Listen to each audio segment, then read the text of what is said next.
Jadi jangan mengotori politik dengan kata dinamis, sementara yang dikejar adalah kepentingan pribadi dan golongan.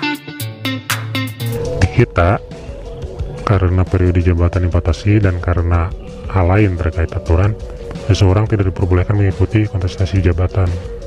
Biasanya ini orang-orang ini menggenjot keluarganya, atau jika tidak ada, maka dipilih orang lain yang dia percaya.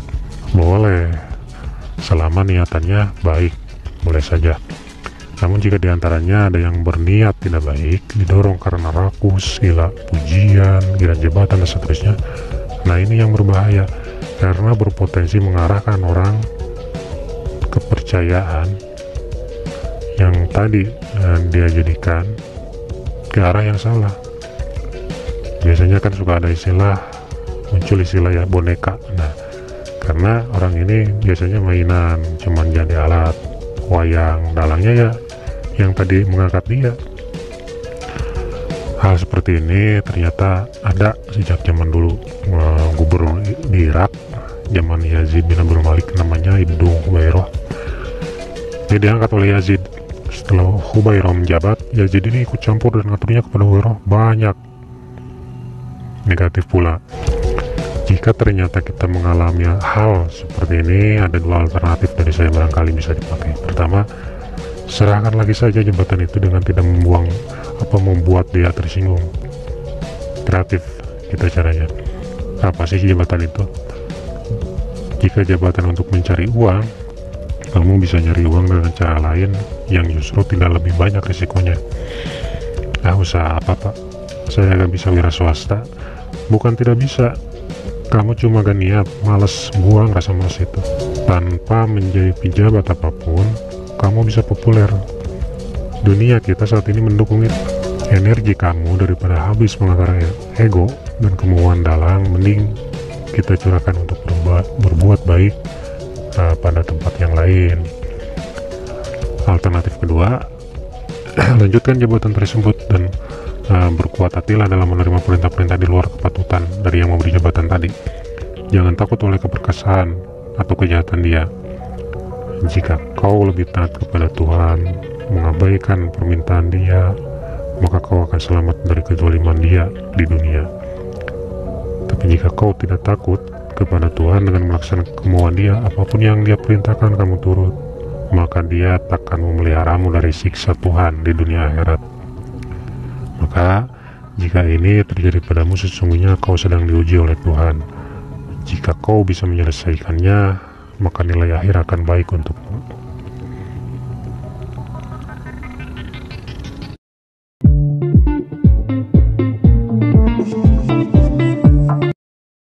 Saya bertemu dengan politikus muda. Ada kalimat pertanyaan yang maknanya keluh ke saya. Kenapa orang menang politisi itu negatif terus ya Pak?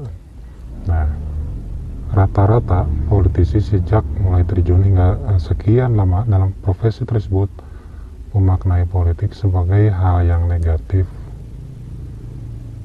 Nah, itu sebenarnya hulu dari munculnya stigma negatif itu. Dia memaknai politik dari perilaku politik yang biasa dia lihat, memfitnah, menjelek-jelekan, mengepal dalam saku, menggunting, dan seterusnya. Kemarin sudah sama-sama setuju mau duet dengan si A di Pilbub, kok jadinya sama si B? Kenapa Pak? Alah, itu kan politik. Itulah namanya politik. Politik kan dinamis. Nah, itu jawaban-jawaban mereka ya biasanya. Ironisnya, meski dia tahu itu salah, tapi dia terlihat bangga dengan kecurangannya, bangga dengan inkonsistensinya, bangga dengan kemampuannya menipu. Nah, jadi kenapa muncul stigma negatif terhadap politisi? Itu berawal dari tafsiran si politisi itu sendiri, sehingga dia tergerak melakukan hal-hal negatif. Perilaku politik yang jelek hanyalah politik ya, politik, bukan makna atau arti politik. Biasanya mereka berbaju politik, bangga disebut politikus, tapi dia sendiri tidak paham tugas dan fungsinya apa. Yang dia targetkan kekuasaannya, bukan kekuasaan yang membawa kesejahteraan untuk rakyat. Berbeda partai dia pandang sebagai lawan. Mereka berlomba dalam pesta demokrasi, tapi yang dia hadapi bukan musuh sesungguhnya, kata lawan itu hanya sebuah simbol persaingan saja. Nah, kata lain untuk berhadapan, ya, bersaing, mendapatkan kepercayaan supaya nanti bisa berbuat baik. Yang dihadapi sama saja teman yang satu profesi, politikus, sama saja satu bangsa, ya, sama tujuannya sama, membawa kemaslahatan. Jika ini dia sadari, maka dalam kontestasi takkan ada saling lecehkan, apalagi saling fitnah. Jika menang, dia akan lebih meningkatkan kualitas diri supaya bisa membawa kemaslahatan. Kalaupun kalah, dia tak merasa rugi, karena sesungguhnya dia berada dalam ranah politik praktis. Sesungguhnya dia menjadi kontestan adalah wujud persembahan dia kepada cintanya, yaitu keadilan dan kesejahteraan rakyat. Bukan cintanya pada jabatan, bukan cintanya pada material, bukan cintanya pada pujian, bukan cintanya pada penghormatan sesama. Jadi stigmanya kan tak ada kawan dan lawan yang sejati, yang ada hanya kepentingan. Nah, itu salah. Justru dalam politik ada lawan sejati, ada teman sejati. Siapa dan apa lawan sejati? Yaitu para politikus yang berpolitrik negatif, ya, berpolitrik, melakukan trik-trik yang salah. Lawan sejatinya apa dalam politik itu? Kemiskinan intelektual dan kebodohan yang berakibat ketidakharmonisan dan tidak kesejahteraan dan kenyamanan. Kemudian siapa dan apa kawan sejati politik itu? Yaitu para politikus yang menjunjung keluhuran budi pekerti. Kawannya adalah pejuang kesejahteraan jiwa raganya rakyat. Bagaimana dengan istilah politik adu domba? Itu bukan politik, itu politik. Trik dalam berpolitik, yaitu dengan mengadu domba. Trik politik, sekali lagi, perilaku politik dari politikus yang salah. Kita negara yang berpancasila, menjunjung toleransi, mempertahankan persatuan, berketuhanan, maka maknai politik dengan baik, sehingga muncul perilaku politik yang mencerminkan Pancasila.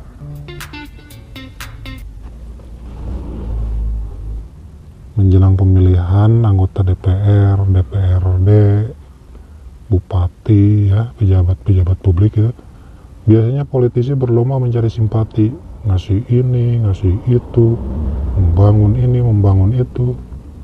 Ya bagus, disembunyikan ataupun tidak, namanya kebaikan masih lebih baik dari yang sama sekali tidak berbuat baik. Ada orang yang nyumbang, diomongin, dia sendiri kagak mau nyumbang, gitu kan. Ambil saja hikmahnya, kita menjadi senang karena saudara-saudara di sekitar kita itu dikasih beras sekarung, minyak sekilo, gitu kan, oleh para calon. Tulus atau tidak pemberiannya?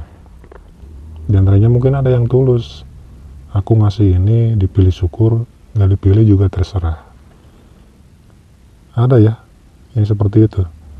Atau jangan-jangan ntar ditagih kalau gak terpilih.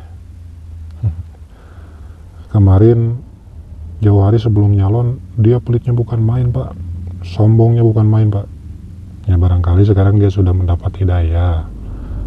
Jikapun dia hanya bersandiwara mencintai rakyat, toh dia sendiri yang merugi kan? Rugi nggak? Nggak rugi kalau menang, Pak. Iya, itu kan kelihatannya, tapi sesungguhnya ketika dia memberi dengan dalih cinta, namun dibalik itu mengharap sesuatu, mengharap dipilih, dia rugi. Rugi karena dia menunjukkan dirinya cinta jabatan. Apa yang dia perjuangkan bertahun-tahun hingga saldo tabungannya gendut, siang malam dia kejar uang, setelah didapat kemudian dia belanjakan untuk mendapat apa? Jabatan. Dia rela berkorban, bukan dengan ketulusan dan kesadarannya sebagai makhluk Tuhan. Dia berkorban waktu, tenaga, pikiran, dan hartanya demi cintanya pada jabatan, bukan cintanya pada sesama. Terlepas dari fenomena itu, ayo kita mengkaji diri kita. Jangan coba mengkritik. Jangan-jangan orang yang kita benci, jangan-jangan orang yang kita tertawakan itu kekasihnya Allah. Hati-hati. Nah, kita ambil cermin saja yuk. Apakah selama ini kita sudah mempropagandakan nilai-nilai ketulusan itu pada panca indera kita sendiri, untuk mau berbuat tulus, untuk mau berbuat ikhlas? Atau jangan-jangan dalam kehidupan kita sehari-hari lebih banyak melakukan sesuatu untuk misi pencapaian rasa cinta kita terhadap hal-hal yang tak penting. Bangun malam, sholatnya itu demi rasa cinta pada apa?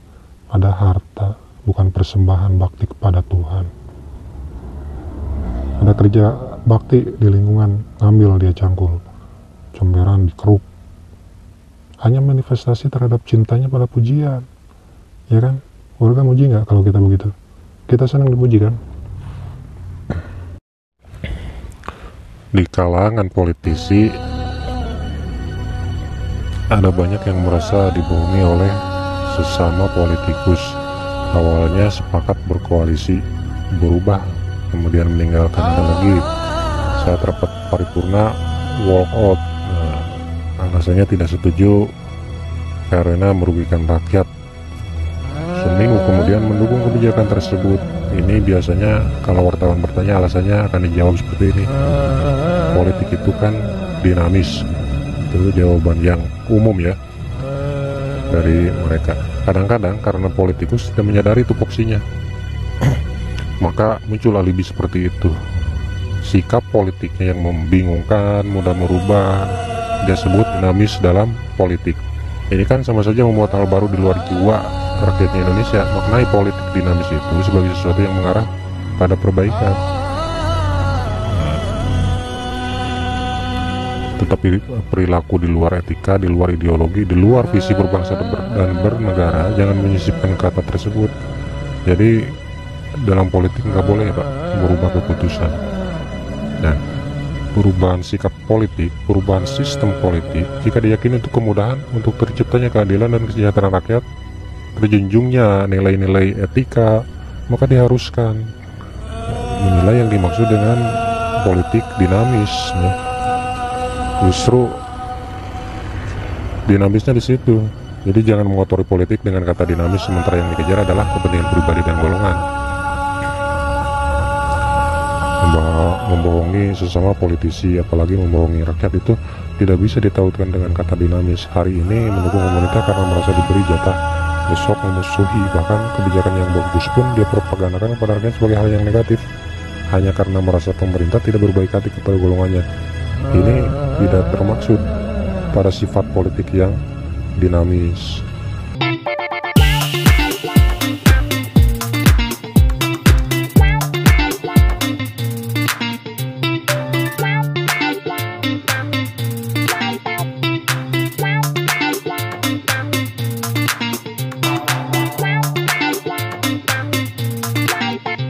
Nah, apa yang Anda pikirkan tentang pola pikir si istri tersebut? Kenapa bisa begitu?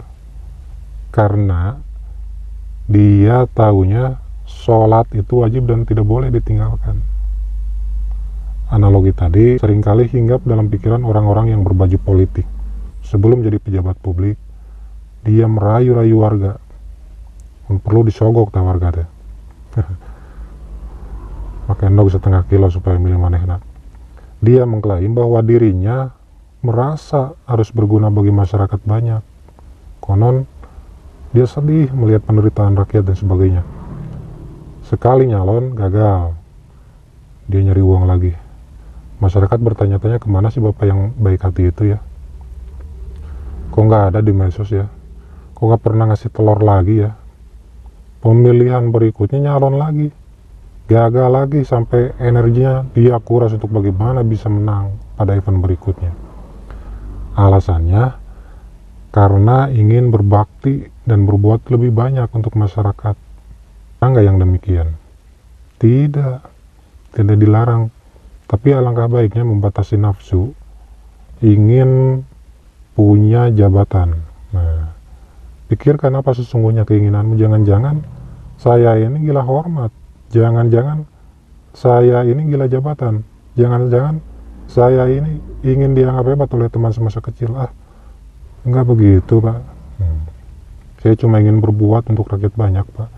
Jika benar itu keinginanmu, maka berbuatlah setiap hari dimanapun, dalam hal yang kamu anggap kecil, karena sesungguhnya lebih bagus menyalakan lilin di musola di saat jam sholat aliran listrik mati daripada menyalakan petromax di lapangan. Dia ingin beralih profesi, Pak. Yakin bahwa dalam pekerjaanmu saat ini penuh godaan? Yakin? Dan di politik itu kamu pikir tidak ada godaan? Percayalah, semua profesi berpotensi menjerumuskanmu dalam dosa. Maka nikmatilah hidupmu, lakukan hal-hal baik setiap saat dan dimanapun. Berbagi ilmu, berbagi materi, berbagi peluang, mengajak pada kebaikan, dan sebagainya. Yang dinilai Tuhan bukanlah profesimu. Kamu menolong 10 orang dalam sebulan sebelum jadi pejabat jauh lebih baik daripada seorang pejabat menolong 10 orang dalam sebulan. Jika ternyata bosku ditakdirkan menjadi public figure, maka Tuhan akan menjadikanmu, percayalah. Tak usah kau pikirkan siang malam atau apa untuk menjadi pejabat, biarkan seperti air mengalir.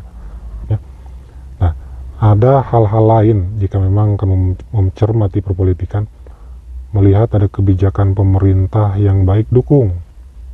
Ajak orang yang saat ini kamu kenal untuk mendukungnya. Beri pengertian kepada mereka yang masih kontra. Melihat ada kebijakan pemerintah yang salah dan merugikan rakyat, segera kritisi. Jika punya solusinya, sampaikan solusinya. Jika gak punya alternatif lain atau solusi, ya sudah, gak apa-apa, kritik saja. Nanti ada juga yang bagian membuat solusi. Kembali mengingat cerita analogi tadi, kamu tidak dituntut sholat saat kamu sedang menstruasi. Kamu juga gak dituntut berbuat baik, macam perbuatan baik yang kesempatannya hanya dimiliki oleh orang yang punya kapasitas sebagai pejabat. Jadi, lakukan tugasmu sekarang, karena itulah tugas baktimu.